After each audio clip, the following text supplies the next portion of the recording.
Have you ever heard a politician say something and thought to yourself, wait a minute, didn't you argue the exact opposite a few years ago? Well, that's kind of what's happening right now. Today, we're going to dig into this really fascinating story of political role reversal and what it tells us about the high-stakes game of power in Washington. So let's start with this. It's a quote from Mac in 2013 from then-President Barack Obama, and he did not mince words about using a government shutdown as a bargaining chip. You don't get to demand ransom in exchange for doing your most basic job. I mean, that's a pretty clear line in the sand, right? But, that was then. This is now. And it really seems like the entire playbook has been thrown out the window. Which brings us to the big central question of this whole explainer. What on earth changed? To really get what's happening today, we first have to jump back a few years. Let's rewind to 2013 and really listen to President Obama's very pointed warning.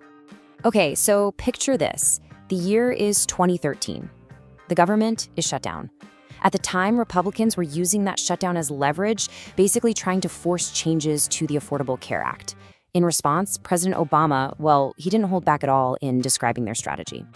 And his condemnation was severe. Seriously, he called the tactic irresponsible. He used these really powerful words like blackmail and demanding ransom. He even said they were just trying to gum up the works. This language set a very, very clear public standard for the entire Democratic Party. Using shutdowns for political leverage? Yeah, that's out of bounds. All right, so that was the past. Let's hit fast forward and come right back to today, because this is where the story takes a really sharp turn. So here we are, in the middle of another long shutdown, and suddenly, the roles are completely reversed. The exact same criticisms that Democrats were using just a few years ago, they're now being aimed right back at them. This is the whole thing in a nutshell. It's a complete 180. On one side, you have their public position from 2013 calling shutdowns irresponsible blackmail. On the other side, you have their action today using a shutdown as leverage.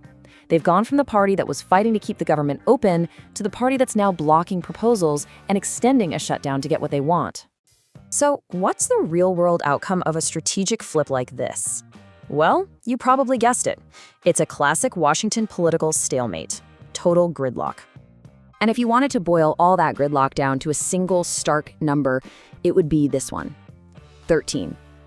So what's the deal with 13? Well, that's the number of proposals put on the table by Republicans to try and reopen the government, and Democrats have blocked every single one.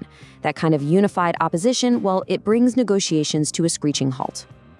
Okay, so we've looked at the past, we've seen the present, but why does any of this actually matter? Let's get to the real takeaway here, what this whole reversal truly tells us about how the game of politics is played. The implications are pretty different depending on where you sit.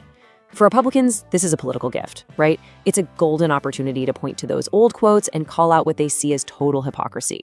For Democrats, it's a huge gamble, a high-risk, high-reward play they think is worth it to win on their priorities. And for us, the voters, it's a really clear reminder that in politics, even strongly held principles can suddenly become very flexible when there's power on the line. And all of that leaves us with one final, kind of huge question about how Washington really works. Are political principles these fixed guiding stars, or are they just tools in a toolbox ready to be picked up or put down in the never-ending pursuit of power? That's definitely something to think about.